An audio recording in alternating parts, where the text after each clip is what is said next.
So no, so the enemy struck him. Do you understand? I can remember one certain time that I went to we. I overheard some conversation.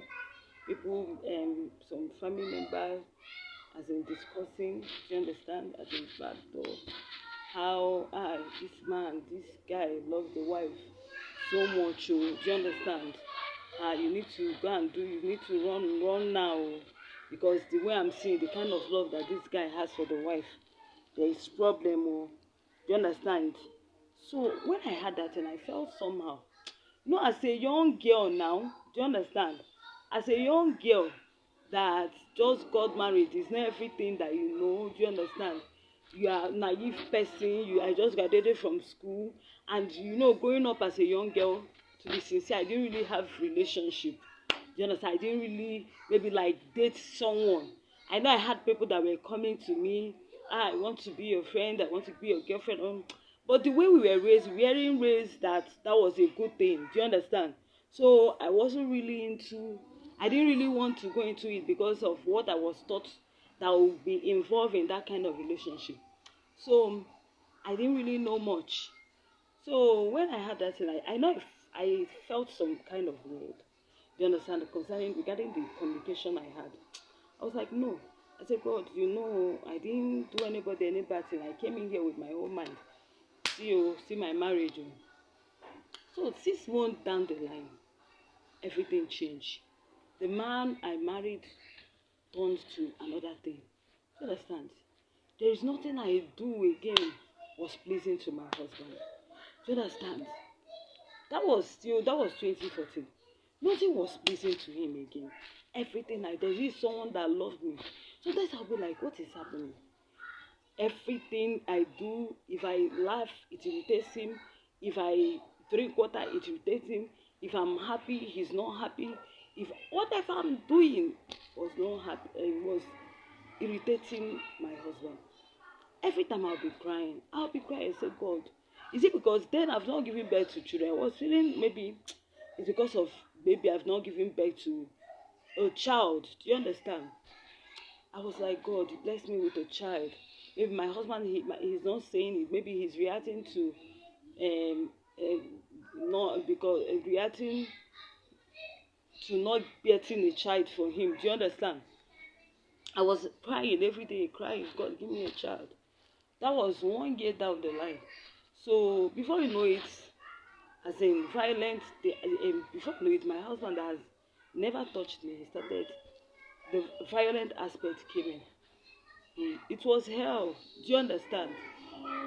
So after the second, it took a whole year when the violent aspect came in, because most times for me to be done on me, that I could marry someone that would raise his hand on me.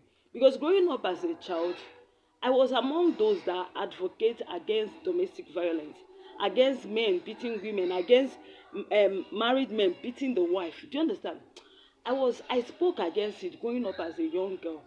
So as in I was like, me that help other marriages.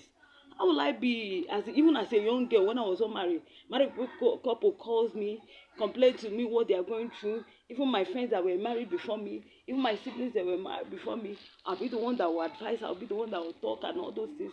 Now see me, marriage counselor. See me. What am I going to say? Let me cancel myself now. I couldn't cancel myself. I said, what will people say? Hearing that me that cancel others, I went and married someone that is domestically abusing me. So I said no. I was ashamed to tell my parents because I knew that my parents was like, can you people cut? Feels like this thing is, people are rushing the whole thing. Can you people cut so that you know yourself? I was like, I told my parents, I don't believe in all this courtship of a thing. Do you understand? Because of things that are involved, I don't want to sex before marriage. Do you understand? So it's better since he said he's ready. Let's go there. That was my mentality then. Do you understand? That no wonder they say the extent of knowledge you know. Do you understand? Help you a lot. It helps you.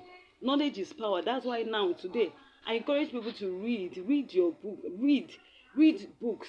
See any place that you know that you have interest in. that matters a lot in your life, go and gain knowledge in that area. Is it, are you trying to get pregnant? Go and get knowledge for pregnancy. Are you raising children? Go and look for books, messages concerning raising children, parenting.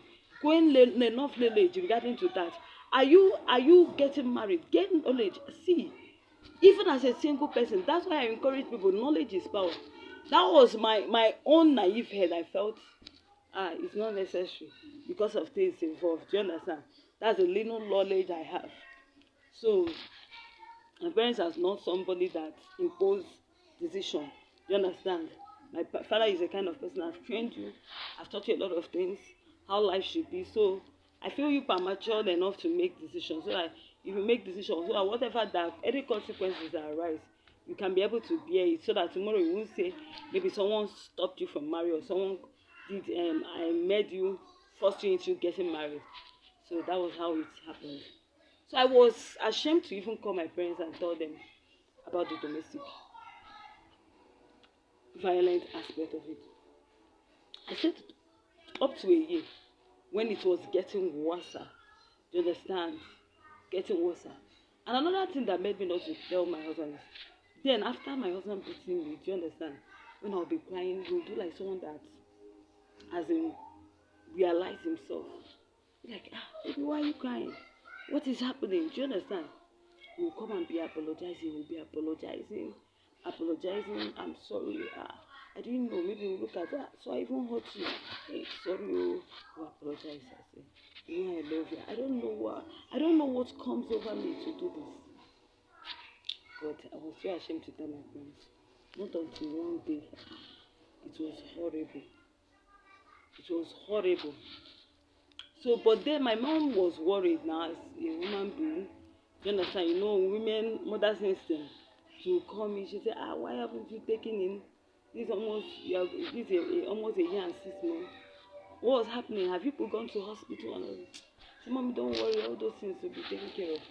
So she said, I'm not comfortable with all these things. So one day, on a one fateful day, the beating was horrible. I had to call my parents. I told them, before I die here, look at what is happening. I said, my parents never believed because my husband is a very calm person. He's a very quiet person. My parents never believed. Do you understand? They felt maybe, how can you cannot do that and all this. And I said, okay, until I die, then you will believe me. I had to drop the call. So one day, when they believe was one incident, my brother was in the house. You understand? Our last born. So he experienced it. He went to and told them, hey, you should know what you do. What I experienced, my eye cannot see. You understand? So that was when my mom rushed down to my house. She told my husband, I need to take my daughter to the hospital. Because now everybody was like, maybe he's now behaving like this. I know that this man lost our child. Maybe it's because she's yet to give birth to a child. Do you understand? And all that. So my mom came and said, let me take my daughter. Let's see if you can go and run medical, as in so. Go for some medical checkup, do you understand? And all that. So, and pray, also pray. So we traveled, that was when now my mom took me. We now traveled to Lagos. That's a story for another day.